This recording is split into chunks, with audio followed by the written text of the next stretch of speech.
Kainang ito sa Novaliches ang ibinebentang liempo silog, literal na bigatin. Paano ba naman kasi sa laki nito, lagpas-lagpas na sa plato? At mas mahaba pa sa mukha ko. Bentang araw sa mga tao ang big serving ng kanilang liempo silog. Kaya naman big time rin na negosyo.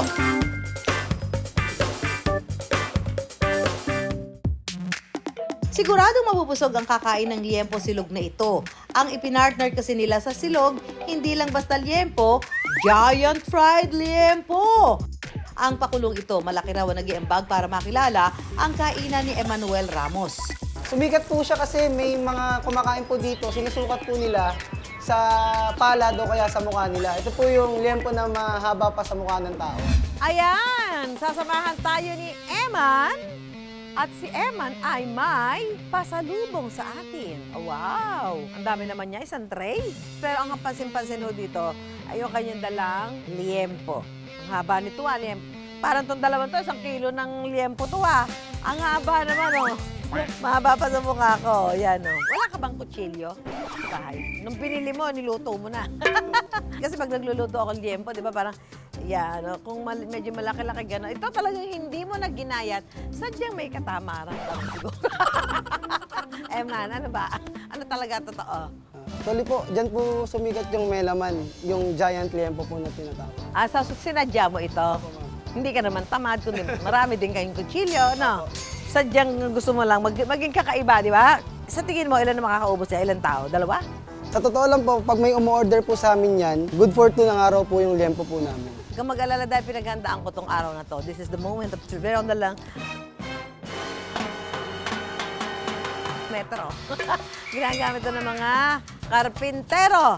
Ngayon, hindi karpintero ang gagamit. Ako, ang gagamit ito para sukatin kung gaano kahaba ang liempo ni Eman. This is the moment of truth. Hula ka. Mga 11 inches po. Ako hula ko, 12 feet.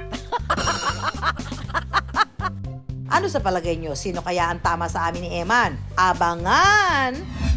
Ang pagkaing nagpasikat sa kainan ni Eman, aksidente lang daw ang pagkakadiskubre. Giant liempo po, nag-start po siya dati. Toppings lang po siya sa pares at mami namin noon. May nag-request po sa amin, what if gawin namin silog yung liempo? Yung ate ko po, isang buong liempo ang niluto niya. Nilagyan niya po ng sarili niyang marinade, nilagyan niya ng sarili niyang breadings, sariling timpla po niya. Hanggang sa nakita namin, sinerve namin sa estudyante na nag-request, sobrang laki po niya. Mula noon, hinahanap na ng mga customer ang kanilang giant liempo. Blessing po siya na aksidente na ginawa lang po namin. Tinry lang ba? Yun nga po, hanggang sa naging trending po siya. Pinicturean, pinost sa Facebook, di naman po namin inaakalang gano'n ang mangyayari. Nang dahil sa pakikinig sa pulso ng kanyang mga customer, nagkaroon siya ng bigating produktong binabalik-balikan. Naniniwala po kasi ako sa kasabihan na customer is always right Hindi man po lagi silang tama, pero isasabihin nila, yung comment nila, may panghuhugutan yun. Bakit nila sinabi yun? Ang mga customer po, tinuturing ko rin po yung business partner. Baga kung ano yung sasabihin nila, i-comment, kumbaga nakikipag-collaborate po ako sa kanila. Yun po yung pinakamahalaga. Dahil dyan, pakinggan nga natin anong say ng mga parokyano sa kanilang giant liempo. Para sa laki niya, sulit. Tapos hindi siya matigas, crunchy pag kinain. Sobrang solid ng lasa para sa 149. Talagang sulit na sulit, ang laki ng liempo. Talagang mapapa-extra rice ka. Sobrang crunchy niya po. Sulit na sulit po sa mga estudyante, lalo na po may malapit na school. Pwede po maghati yung 2 estudyante dito. Papakita po namin sa inyo ngayon kung paano po namin ginagawa at niluluto yung aming sikat na giant liempo. Giant liempo ng melaman. Una, ibinababad sa marinade ang malalaking hiwa ng liempo. Ito po yung sikreto, ba't po siya lumalaki? Nalagyan po namin siya ng konting suka. Kumbaga nag-expand po siya. Pagkatapos, babalutan ito ng breading. Paalala, kailangan naka-deep fry ang pagluluto sa liempo. Iprito po natin siya ng 5 to 7 minutes. Kumbaga po para hindi po siya mag-overcook or matanggal yung breading. Bukod sa giant liempo, mayroon din silang chichabu o chicharong bulaklak na giant din. Ang chichabu silog ay mabibili ng 129 pesos.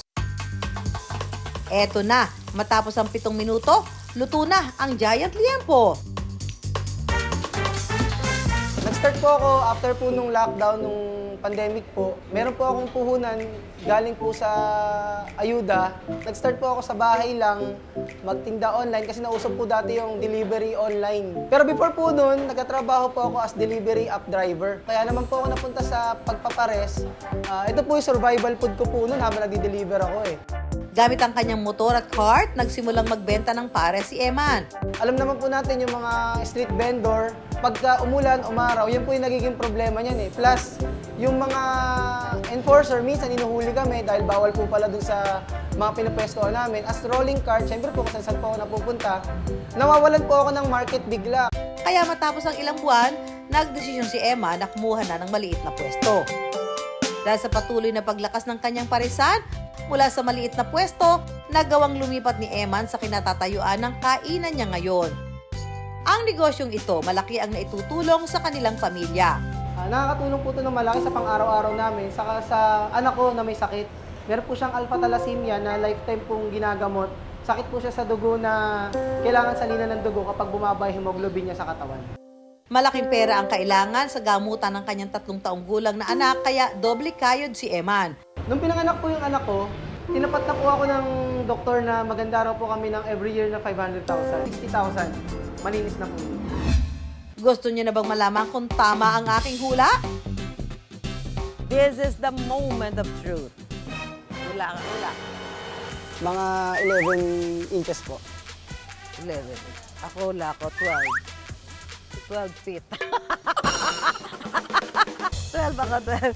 Sige, wala, tingnan natin. Dapat dito. Iwakan mo. Yan. Talo ka. Ikaw nagluluto, di mo alam. 12 inches. Itong liempo. May mga kumain na ba sa inyo na sinukat yung liempo? Kalimitan po sa mukha po nila. Minsan po sinusukat po. Isang ruler pala siya. Na-miscalculate ni Eman. Okay, sige, tikman natin. Ano ba to, suka? Opo. Ay, sarap ng susawa mo. Sarap. Manghang. Malasa. Malambot. Balitong. Dahil sa naging epekto sa kanyang negosyo ng pakikinig sa kanyang mga suki, may payo si Eman sa mga kapwa niya negosyante.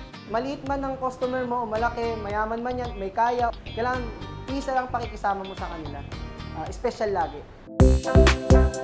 Sa likod ng bawat matagumpay na negosyo, ang mga taong patuloy na tumatangkilik nito, kaya napakahalaga na pakinggan ng mga customer dahil the more the suki, the more the kita.